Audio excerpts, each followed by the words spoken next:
Thank you very much, and good afternoon.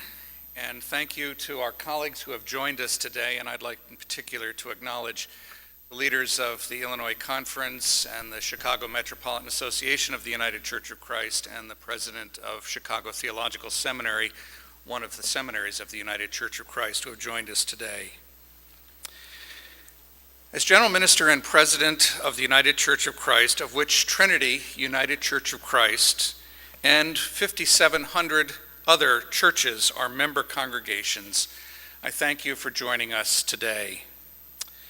We are here today on an historic day, the 40th anniversary of Dr. Martin Luther King Jr.'s sermon, preached the night before his assassination in Memphis, Tennessee. In that sermon, he spoke about seeing the promised land, a vision of racial justice and of peace that continues to beckon to us today. 40 years later, the painful reality of America's struggle with racism endures. The events of the past few weeks in relation to Trinity Church have catapulted Trinity and our nation into a new awareness of the ongoing impact of race in our society. This new awareness has been a painful reawakening. Members of our church and many others have been disturbed by what they have heard and seen on television. Many have felt that the true story, the real story of the United Church of Christ and of Trinity United Church of Christ has not been told. And members of Trinity Church in particular have had to celebrate Holy Week and Easter under profoundly difficult circumstances. The United Church of Christ includes people who come from diverse cultural backgrounds and from a variety of life experiences.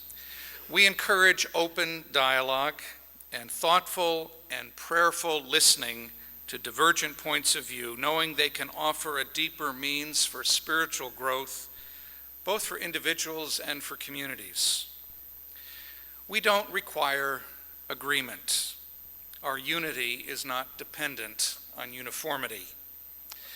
But it is important that we converse with each other in compassionate and in respectful ways. Our earliest churches were called meeting houses. Meeting houses where the great public issues of the day were discussed and debated, and where God's will was discerned together through attentiveness to the Scriptures. Today, on this very important and sober anniversary, and in light of the soul-searching that the recent events surrounding Trinity have prompted, I am proud to be here with the pastor of Trinity United Church of Christ, the Reverend Otis Moss III, and also very grateful to be here with the General Secretary of the National Council of the Churches of Christ in the USA, Dr. Michael Kinnaman, to say together that it is time for a nationwide sacred conversation about race. And so on Sunday, May 18th, 2008, the Sunday after Pentecost, which also happens to be called Trinity Sunday in the ecumenical calendar, we will be asking our nearly 10,000 UCC pastors across this nation to use their pulpits to begin to address the subject of race. We believe that this is an important first step in beginning the broader conversation that needs to take place in our nation, in our communities, and especially in our houses of worship. Over the next 6 weeks, we will be equipping our pastors and lay leaders to help them prepare for Trinity Sunday, May 18th, and for those important conversations that will follow. Sacred conversations are never easy conversations. This is especially true when honest talk about race confronts us with a painful past, and when talk about race won't let us ignore the troubles of our present day.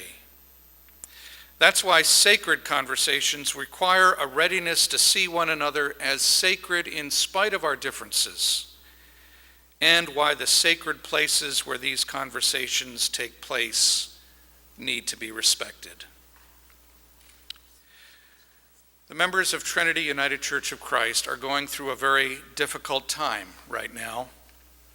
The intersection of politics, religion, and race has heightened our awareness of how easy it is for our conversations about race to become anything but sacred.